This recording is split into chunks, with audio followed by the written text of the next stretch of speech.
Good morning, and thank you very much for joining us. I am Yori Folari. The news hit last week that the head of Boko Haram in Nigeria, Abubakar Shekau, has died.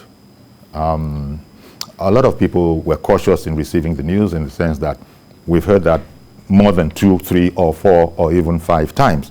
But this was different. This was different, and it is generally, accepted that indeed he has died. And so, technically, that leaves Boko Haram, without a leader, although it is not without interest to ISIS and indeed ISWAP, the Islamic State or West African Promise. So we're asking this morning, so what is the insurgency, what is the insurgency going to look like now that, Abubakar Shekau is no more? Will it be swallowed by ISWAP? Will Boko Haram come up with a new leader and continue its disagreement with ISWAP? Because you might know already that the big problem is that ISIS itself has always had issues with the modus operandi of Boko Haram. They didn't care for their kidnappings. They're using women as shields and human beings as bombing, as bombs, all of those kind of things. So there were, if you want, ideological and religious divides among them. But ISWAP had always wanted, and by the way, I forget myself, I'm getting so comfortable, I haven't introduced Mr. Dennis Amakre yet. Dennis Amakre, former Assistant Director, DSS and Security Consultant. Thank you very much for coming on. Good morning, Yori. Thank you very much, Dennis. Good morning to you. And we will also be joined by our Security Consultant, retired Group Captain Sadiq Gadaba Shehu. He's a former military officer and former Deputy Head of Security at the African Union Commission in Addis Ababa. He's also an adjunct professor, George C. Marshall, European Center for Security Studies in Germany. He's now a private security defense consultant and trainer. I'm talking about Group Captain Sadiq Gadaba Shehu, retired. He'll be joining us very shortly. But let me start in the studio with Dennis. So we have this situation now. The president was speaking, he's spoken for about almost like 3 days in a row, in recent times. And he had said that, look, the insurgency in the northeast, which was the biggest, a headache, that they had gotten on top of that. But the unintended consequence of that is that they had driven them further inland into Nigeria. Well, that was, and I suppose we can take that as gospel if the president was saying he's the commander-in-chief. But give me your impressions now that Abubakar Shekau is no more. Is Boko Haram, well, I don't imagine it to remain headless for long, but what does that say for the troubles that we've been getting from Boko Haram? Can those troubles go away, or will Boko Haram come up with a new leader, or will it be swallowed up by ISWAP? What are your thoughts? Let's go fundamental about this. Okay. If you look at it, ISWAP and Boko Haram are not actually two very different groups. It was a breakaway faction. There is this Islamic State of Iran and Syria, ISIS. That Boko Haram paid allegiance to.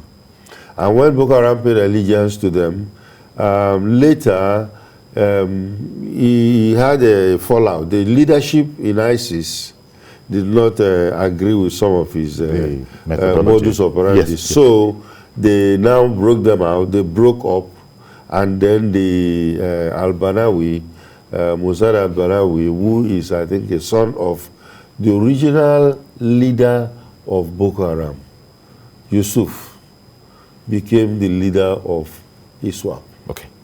And ISWAP and Boko Haram have been running parallel in their quest. Yes. But apart from some ideological differences, such as I mentioned, about the way they were using women and all of that. Because ISWAP was more or less more human than Boko Haram. And Boko Haram was very busy with killing and burning down villages and stuff like that, which ISWAP don't agree with them very well. And ISWAP, when they go to a village, sometimes they try to give them humanitarian aids. And as they give them humanitarian aids, the people are more tended to lean towards them, you know, and then of course they pay them tax.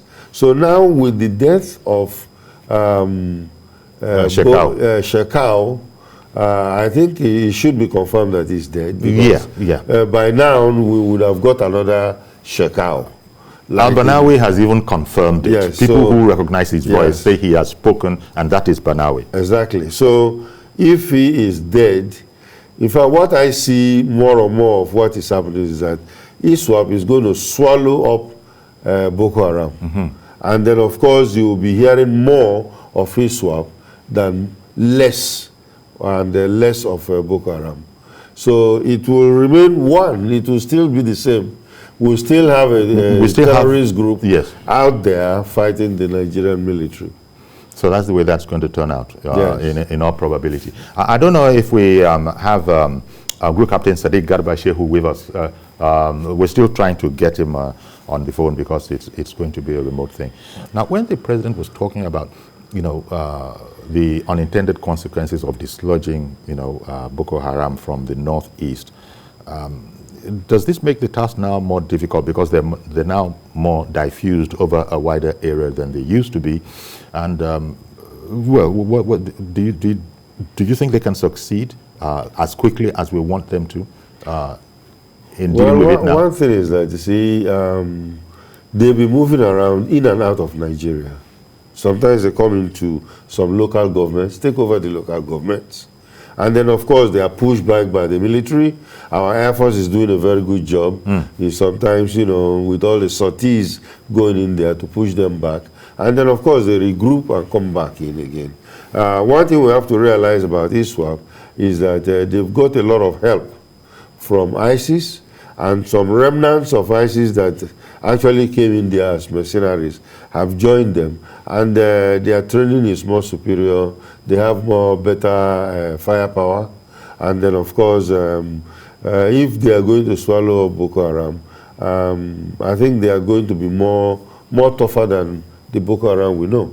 So I think it's something that the security agencies have to regroup for. And ISIS is a Middle East-based, I mean, ISIS is a Middle East group, based group, but there are, you know, there's every likelihood that they are being pushed out of the Middle East now. Oh yeah, and, they lost seriously in Afghanistan and in Syria, you know. So they were looking for another homeland, and that homeland is West Africa. This is the problem. You know, we unfortunately they want to come here. They're coming, and then our borders are very porous, so that we can. And we're not talking about just Nigeria. Yes, no, I mean West Africa. The borders are porous, and then of course the outer fringes of West Africa, the Sahel, is a desert. So you can actually see that the monitoring of that stretch is very, very minimal.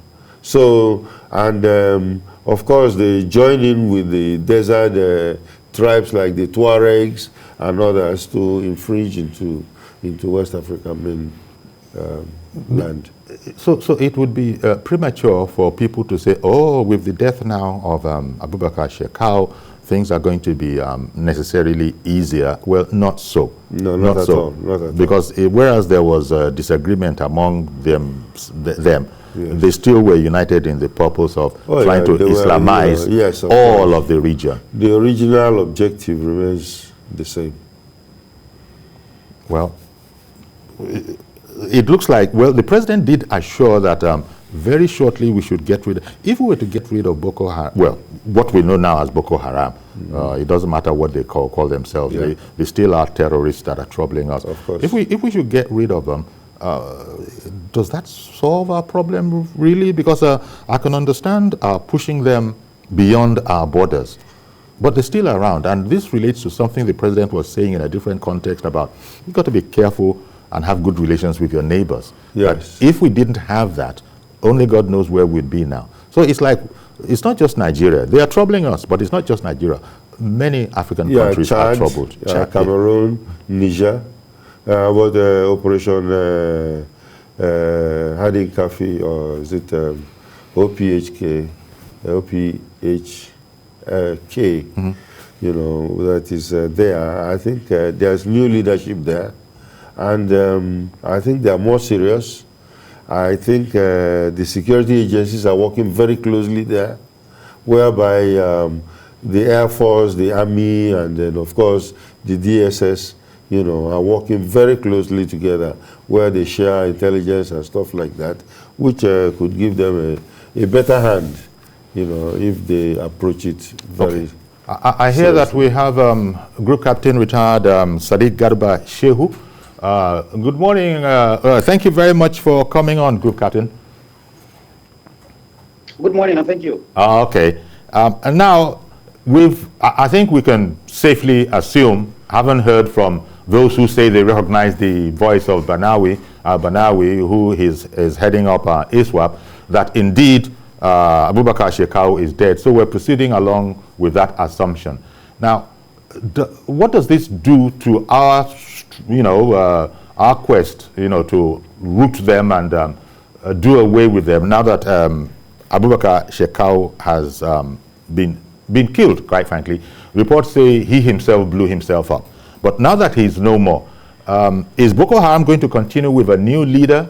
Is that the way you see it? Or will they simply be swallowed up by ISWAP? That's the question I asked my guest in studio, Dennis Amakre. How say you, sir? Thank you very much.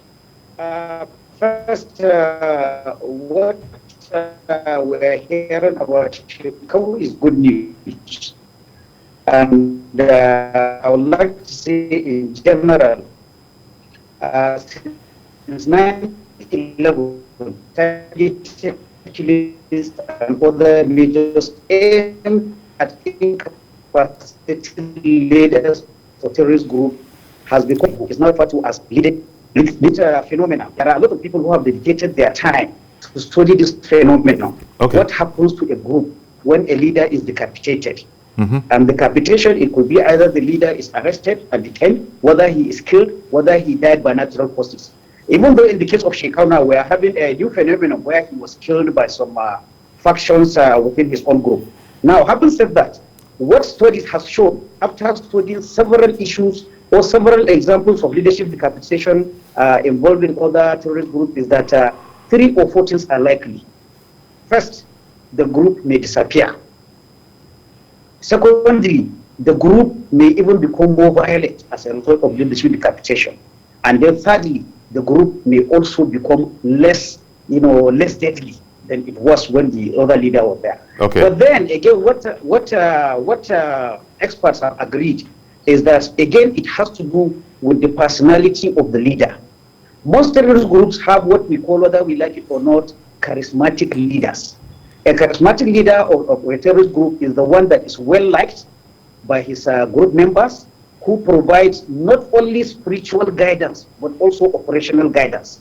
If you have such a leader who is very charismatic, what experience shows is that the killing of such a leader might lead to the degrading of that group. At least if it doesn't disappear, it becomes less virulent. But then the question needs to be asked, could we say Shekau was a charismatic leader? From what we heard, or from what we have been seeing, for a long time, Shekau has been dealing with people trying to knock him off within his group. So definitely he was a fear, but not necessarily a liked leader. And in that case, this is where our problem is. If Shekau is not a charismatic leader, then from experience and from studies, we see that the killing of Shekau may not have a positive effect for us of lessening attacks from Boko Haram. So in all probability, we see Boko Haram being swallowed by the ISWAP group and the group continuing its operation. The only change again from modus operandi between the Al-Musab group and the Shekau group is in one area.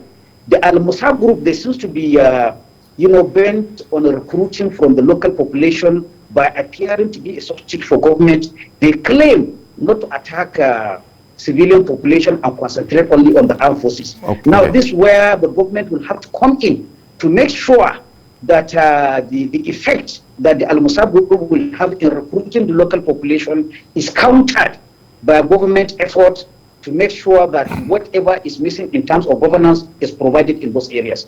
This area is very important, and we have to understand that is not a military work. It is a whole of government approach, because I am seeing that the Al-Musab group, in fact, we have already seen the examples. They just released some UN staff as some people that they have captured, that were captured during Shekau. So we'll see, this is the only change we will see. We'll see a group that is more, nuanced in their approach, so that they do not alienate the local communities that are there. And that is going to pose a challenge in insurgency. Sure, there's this theory of draining the swamp. That is okay. Group Captain, your audio went, but luckily, you had given us most of your answer, and I'm sure it will be better by the time we come back to you. Mm-hmm. Now, where it affects us, the place where we have the worst problem is in the Northeast. Even the president admitted as much. And the issue there, I think, is that the Nigerian army, those are our guys, have never been able to hold it, as it were, because they concentrate, they concern themselves with the urban areas, it is said. Boko Haram concerns itself with the outskirts, so each is controlling those areas, and the effect of that is that they are very unlikely to meet. And then when there's quiet, that's when we get a bit hopeful that. But Abubakar Shekau is reported to have been killed, if indeed he has been killed, but as I said, we're taking it for granted that it has happened from some of the reports we're getting. Was killed in Sambisa Forest. The reports say that they tracked him down to that place. So they first of all, some say they chased him, some say they tracked him down, some say they gave him the opportunity to see reason and join with them, but he wasn't going to have that, and so he preferred that rather than being humiliated here, as reports say, he would go and be humiliated elsewhere, and then blew himself up. That's the part of it. The Nigerian army hasn't come back to us. They said they were investigating the matter. So we're just going with what we have, from outside there. Now, in this particular mode of operation, where Boko Haram was controlling the countryside, the hinterlands, the army, of course, there in all the towns and all of that, that's something of a problem, isn't it? In the sense that external commentators are saying that the Nigerian army has not been able to hold the place, dominate it, so that nobody else can come in. That's a problem. Yeah, from what we read in warfare, especially, or even looking back into our Nigerian history, when the foot soldiers are going in, and when they capture a particular town, the police will move in and take over from them, and make sure that there is law enforcement there. And then the soldiers will move ahead. To the next task. That's how it should be. But in this case, we are not doing that. I think we'll find a situation where some towns are taken, they move on, and then of course Boko Haram runs back again. Chibok is a good example. They've hit that town so many times after they've kidnapped the girls away. That tells you that 100 of who are still missing, of course, of the 270 odd. Still missing. Still missing. So you find out that some of these towns, they are bare. They're just laying down there. So like the group captain said, this is the opportunity that government should re-strategize and look at, because it is not just an only kinetic situation that we're going to use in winning this war. If ISWAP is now busy trying to give them food, give them clothes, do borehole for them, and all those kind of things, I think the government... sort of woo them. Yeah, woo their favor. Yes, and even if Nigerian army comes in there, some of them will want to run away back to where ISWAP is, because they've been enjoying the environment when ISWAP was there. So if we re-strategize, whereby we are going to be either redoubling our effort, and it's, like you said, it's an all-government approach, all-government approach. So it's not just the military or Ministry of Defense thing. you know, Ministry of Agriculture will be there, Ministry of Education will be there, create schools for them, do certain things so that they will have a semblance of normal life. And then if they're having a semblance of normal life, you also protect the area, and then you move on. Because if you leave it and they come back, you know, we go back to zero and start all over again. Group Captain, is the line any better now? Group Captain, I wanted to... Okay, hoping that you can hear me. I wanted to ask you, you know, very much what I'd asked Dennis. Well, I can hear you. Okay, excellent.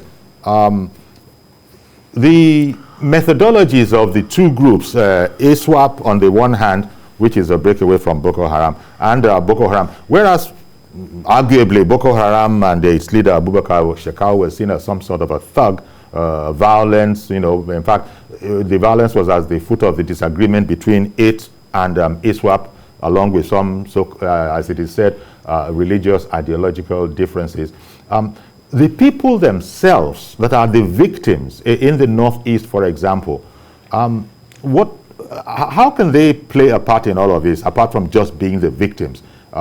They seem to be identifying, because at the end of the day, when the soldiers move on, when they have liberated a place, when they move on, they're left to they're on their lonesome. And so when the insurgents come back, they're in no position to resist them. They come back. I've just heard from Dennis in studio here that they're up to all sorts of tricks, you know, giving them welfare, sinking boreholes and doing all those things.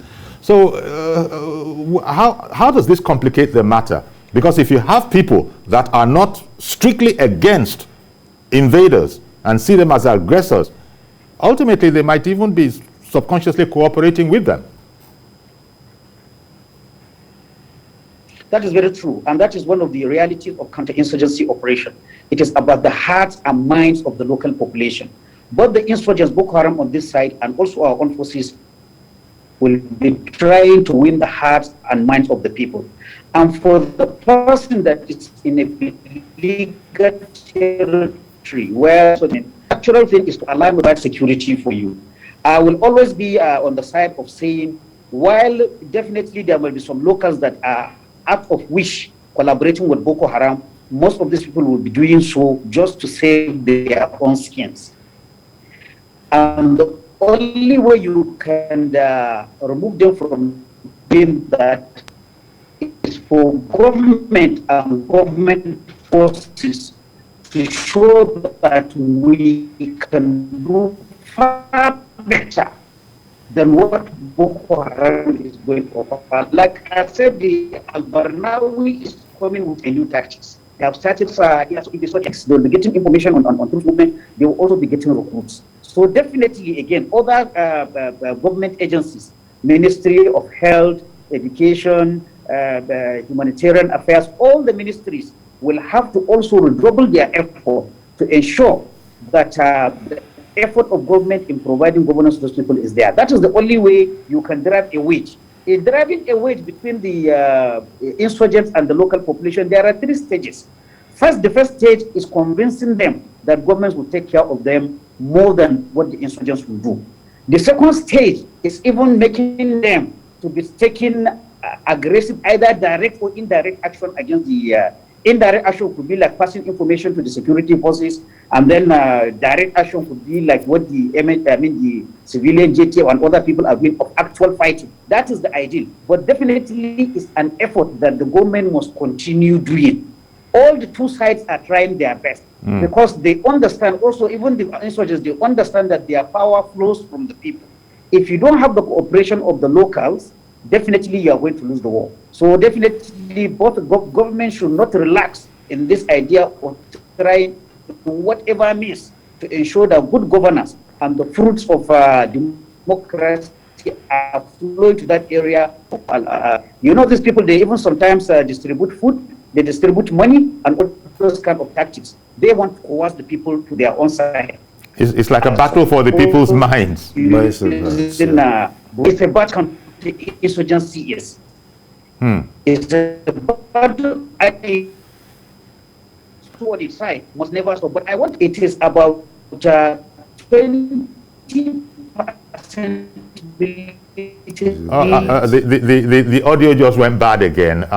It seems to be cyclical. I'm sure it'll get better. But I was going to ask when it landed, which was going to be very shortly after the audio went bad. I was going to ask that, look, if they're being pushed out of the Middle East, is there nothing to learn from that? That is IS. I'm talking about ISIS. If they're being pushed out of the Middle East because the Middle East doesn't want their wahala, they have enough of their own.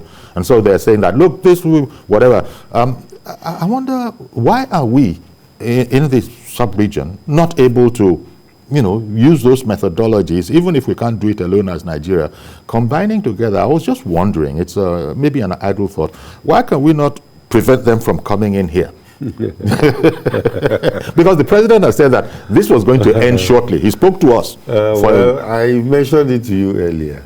One of the reasons, let me give you the chronology. And, they were roundly defeated in Afghanistan, Syria, Iraq, and then, of course, Libya. And a lot of them, started running helter-skelter all over the world. And what they discovered was that West Africa was a new homeland for them. West Africa. So they move in here. Number one, the borders are not very strict, like even Afghanistan and Syria, where there are deserts there, but the borders are well monitored and everything. But this is a more free for all, sort of a lot softer target. Yeah, softer one, and then they can easily move in. And then of course there is an insurgency going on already, that needed help. So they came in there, and then of course the Boko Haram has already pledged allegiance to them. So that is a fertile ground for them to come. And it's not we stopping them, because our borders are still porous. And then of course we did not nip this thing in the bud earlier, because when Boko Haram started, they were just carrying sticks. And then, of course, they grew and grew and grew. So that's where we find ourselves. But now, like the group captain said, it's a fight for the hearts and minds of the people. Mainly psychological operations where you will have to buy them over to your side and defeat the enemy. And group captain, I wonder if the audio is any better. Can you hear me a bit clearer now? Group captain? Okay. Can you hear me? Yes, I can hear you. Let's try again. It's still a bit shaky, but we're going to survive this. The president was saying when he spoke recently that shortly advances against these insurgents will become apparent. I think I phrased it as carefully as I could. Because the president was saying that we're going to be seeing results soon. This was in relation to his saying that the unintended consequence of rooting out the insurgents from the northeast was that they had spread further inland, but that would be dealt with also soon. Give me your thoughts on what soon would mean in a case as complex as this. Well, in a counterinsurgency operation, definitely it's a slow-burn exercise. It's a slow-burn exercise. So the idea of soon, we have to look at it in relative terms. We don't have to look even in Nigeria. We have to look elsewhere. Wherever we have a counterinsurgency, unfortunately, it's not a quick fix solution.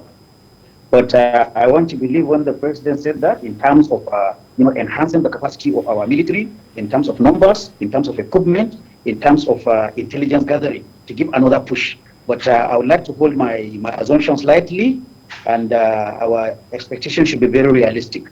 We have this problem, but the idea of soon, we should look at it in relative terms, what happens in other countries. And the guest you have there with you, he was talking about, ISWAP and Boko Haram leaving the other areas and coming to West Africa. Yes. Yes, definitely that is true. An insurgent will always look for a base that is less fortified.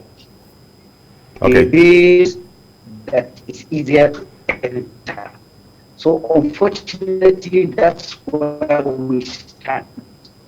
And I always ask myself, if there is any lesson we from this leader on a country, whether there is no, because okay, the lines have gone a bit bad again. Group captain, the lines have gone a bit bad again, but the lines have gone a bit bad again. But I did hear you say, Dennis, that well, we're going to have to look at the word soon in relative terms. Yes. If you look at the the nature of the task at hand, even the president himself has spoken of us, like a lot of countries, also having to grapple with limited resources. We don't have the resources to do all that we can do or would like to do. But this is a foremost matter, because as he himself said, when he was elected, it was, among other things, because they knew he could, take care of this insurgency problem. And he, claimed that that largely was in very good progress until they found out that the unintended consequences that, oh dear, we've scattered these people, they've now begun to go more inland than they were before.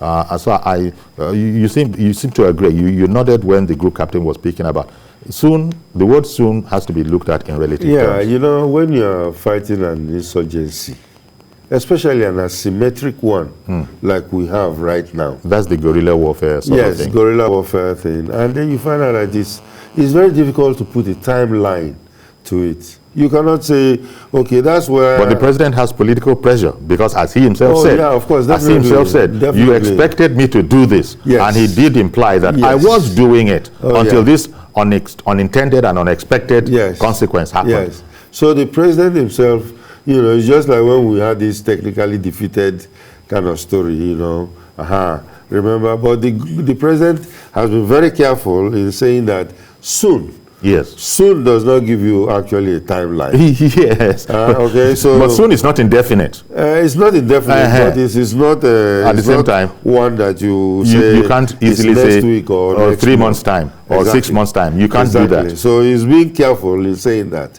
And if all the strategies and statics that they have in the warfield are put in place and then they do their job, I think, we should have a better result soon. So sooner than later. And the effect that we want really is to drive, whether it is Boko Haram or whether it is ISWAP, to drive them out of Nigeria.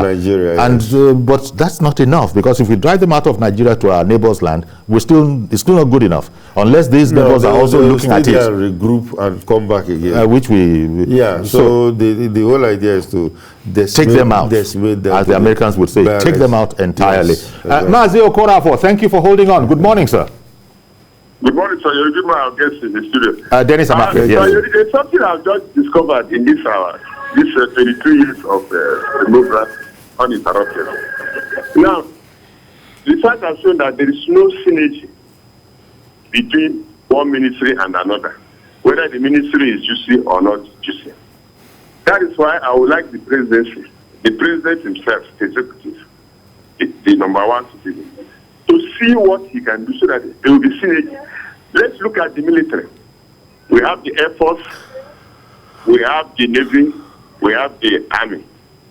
Is there any synergy between the three areas? Because if you have to move in terms of the ground, yes, in terms of the air, there must be a synergy between the hierarchy and the people operating the two sectors. That's how you move forward. What I want to give an example is that if a fighter is going, a bomber is coming behind, the people on the ground is moving. Do we have such system? Okay. That's about security. Now you come to our agri sector. We have seen that food we are talking is very, very important. The three major things in any country is one, education, security, and health. Now, if we play with all these three sectors and we are not looking into it squarely, it's a very big problem. That's how I call on the authorities, that government, federal, state, and local government, to see what they can do and tackle these three measures if we can. If they can tackle it, I bet you the sky is our limit. Thank you very much. Have a pleasant day in Lagos. Thank you very much for calling in, Mazi. Group Captain retired Sadiq Garba Shehu. I'd like to bring that question to you because armed forces, what they do, I would imagine, is they synergize. But there was a question from that viewer that are we sure that our armed forces are actually synergizing their operations? Your thoughts, sir, as a military person?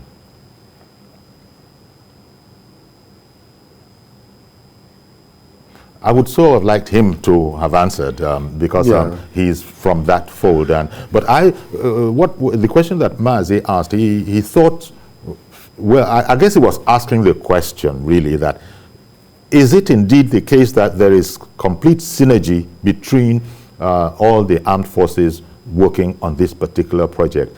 Now, well, complete ignoramus that I am, I would say yes, of course. That's what armed forces do. No, you are not. You are not. Because we've seen the difference. Before the service chiefs came to office, there was this problems that we were having, that we were manifesting, and that was because they were operating in silos. Okay. They were operating separately. Almost like in watertight compartments. Yeah, there was compartments, and then they were trying to compete with each other. And that does not give us the result that we wanted. But recently, even last week, you find out that the new setup, the new platforms that have been set up are integrated systems, whereby the army is there, they work with the Air Force, and then, of course, the DSS is also giving them information. So if they do go and they do a sortie, and they will strike, and then, of course, with less casualty, they will take out a camp or the other. So I think right now they are operating together. I think which, if they were doing this earlier, it would have shortened this journey for us. Okay. Group Captain? Group Captain? Oh, well, sometimes the phones are what they are. Group Captain, Sadiq Garba Shehu is a former military officer. He's with us. He's on, he's on Zoom or one of those services, but we seem to be having a problem. Now, I want to extend Mazi Okorafor's question. He was talking about synergy and hoping that indeed that we do. And you said that if not before, certainly now we can talk about those terms. The other thing, I wonder what your comment would be on the whole idea, the notion that, look, as we are fighting insurgency, and in particular, we know it as Boko Haram, there's been the impediment of, well, you see, our kith and kin are also in Boko Haram. And so to that extent, it can't be the way people might think about it, which is that the Nigerian army, are you telling me that you can't take out this kind of a cell? And they say, look, it's a lot more complex than that. If we were to do that, and so on and so forth. Now, if that sentiment continues, that Nigeria has kith and kin in Boko Haram, and so we can't, there are rules of engagement, etc., etc., etc. How difficult do you think this makes the task? This whole matter about kith and kin in Boko Haram hampering the efforts of the Nigerian armed forces to wipe the place clean?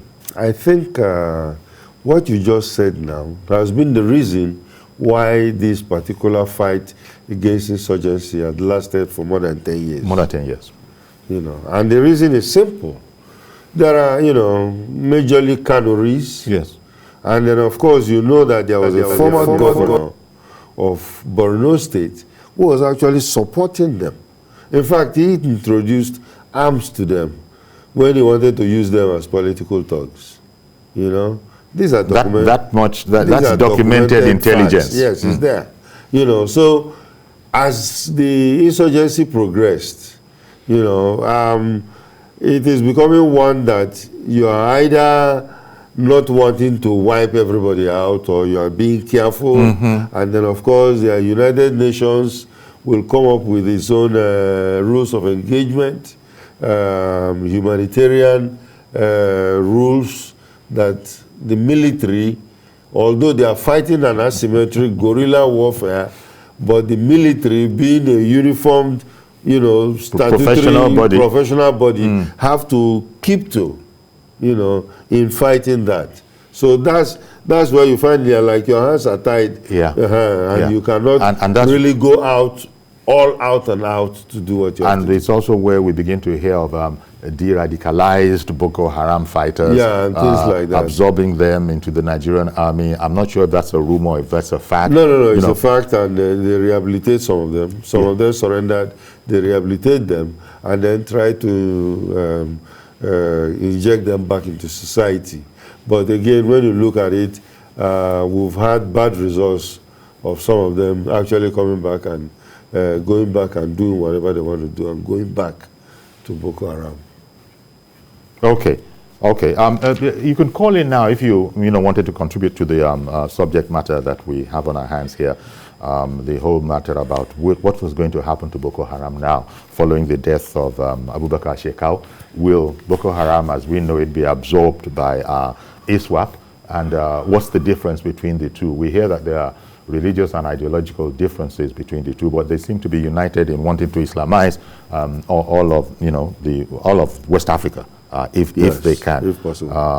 Now that's not, of course, that's not going to happen, but they say that, so we're here. Objective. That's our objective. That's our reason for being, and this is a problem. We've analyzed what soon means that the president assured us of, but the next part of it is the people in those areas in the northeast that the president said has been dealt with largely, but moving to other areas, those people are not going to be able to do anything beyond what they are doing now. Whoever indicates himself as the master of the situation at this time, it's okay. Your wish is my command. They're not going to put up any resistance. They're not going to, well, I wish they would. Are you talking of the bandits? No, I'm talking of the civilians. Oh, okay. That, as you know, the civilians, ISWAP takes exception to killing of civilians. Yes. In fact, they say you can't kill civilians, yes. And I think something about, or Muslims. Yes. You can't kill civilians. No, you can't just kill civilians. Yes. Or innocent civilians. Yes. Because and Muslims. But many Muslims in Nigeria, Islamic authorities here have said that Boko Haram is not an Islamic organization at all. They are fundamentalists. Yes, they even take offense when people refer to them as Muslims, because they say that no true Muslim would do what Boko Haram is doing. And so to that extent, why did you chuckle at that? No, you see, when you look at religion, people say it's the opium of the people, whereby when people believe in it so strongly, sometimes they believe that what they are believing is better than what the next person of the same religion is believing. So you have fanatics, you have born-agains, like in the Christian religion, born-again Christians who feel that the next person is a devil because you are not born again yet. And then these guys are also fundamental Muslims who believe that the other Muslims are not Muslims at all. I'm not too sure about that categorization of born again. You don't get Reverend Dominic calling into this place to explain born again Christians to us. No, but you have to realize that if you're not born again, go to anywhere and they ask you, are you born again? You say you are not born again. Are you saved? And check the reaction. So we have this situation on our hands now. The insurgency is still what it is. It's strong, but we are hopeful because our president told us to be hopeful. Yes. But we're looking at all the indices, and we see that there's still more fights to come. There's still more to be done. And the president himself has said that much, that we've achieved a lot, but he will be the first to admit that there's a heck of a lot more that has to be done. But in the meantime, look at the figures. How many thousand is Boko Haram reputed to have killed? Something like 30,000 in the past 10 years, that kind of figure. A lot. In 2004, was it? They took the 270 Chibok girls. We got some of them back, but over 100 are reported to still be missing. Yes. We don't know what has happened to them. Maybe they become sex slaves. maybe they become human bombs, human shields, and all those kind of things. They send people to market and detonate it. Now, I don't know if ISWAP is going to be the lesser of two evils. So that if, as you said at the top, and as the group captain also opined, if they are swallowed up, if Boko Haram is swallowed up by ISWAP, maybe we'll see a bit better conduct in terms of this warfare, this engagement, or for the indigents, yes, there will be a better conduct. But for the Nigerian military, of course, it will be the same. Of course, fact, of course. It's going to be business as usual for them. Yes, because they are also very serious and seeing what they can do. So Nigeria still has this big problem. Whether Shekau died or not, we still have this very, very serious problem on our hands. The Nigerian army is doing all that it can. You've made the point that our borders are porous. The fight is spread over such a wide area. If we're going to admit it, without taking on extra external help, we just can't do what we need to do. No, you see, fighting insurgency or terrorism is one that you need external help. We alone cannot fight it. The Americans alone were not able to drive them out of Syria. You know, other international partners came in to help in scattering them. But the idea, I think the term mercenary is a dirty word to the Nigerian authorities. No, there is a difference between international help and mercenaries. Okay. You know, so if the United States, for instance... But everybody is using mercenaries. Never mind that not everybody is admitting it. You can use them. But they might not want to admit it. Yeah, you can use them. But there is a difference between mercenaries and international help. Yes. You know, France or the United States can come and help Nigeria in fighting this, you know, but they are not mercenaries. Mercenaries are soldiers of fortune. Exactly. They will fight anywhere. They can even fight for Boko Haram against Nigeria or fight for Nigeria against Boko Haram. You know, they don't care as long as you pay them the money. You know, so there's a difference between the two. Do you know the attitude of ISWAP, for example, in relation to this whole matter about kidnapping for ransom, which has become something of a signature move by Boko Haram? Well, kidnapping is a form of fundraising for terrorists. Yeah, or you know, it's going back old, you know, years back, where it's a method that terrorists use in funding themselves.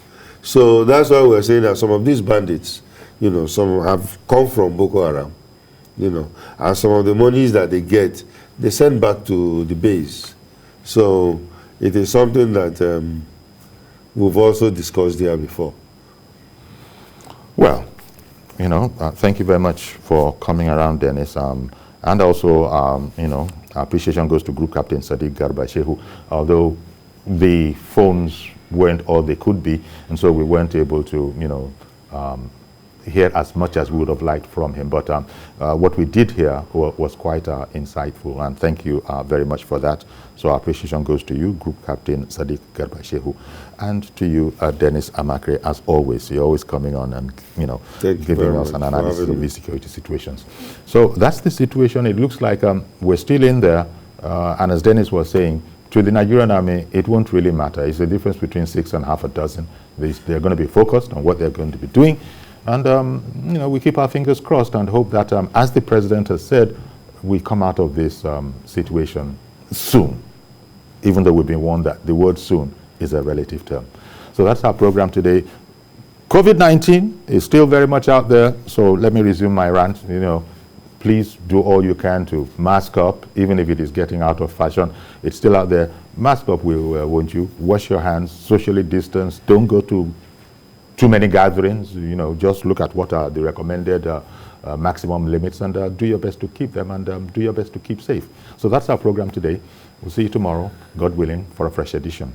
Bye-bye for now. I'm Yori Folari.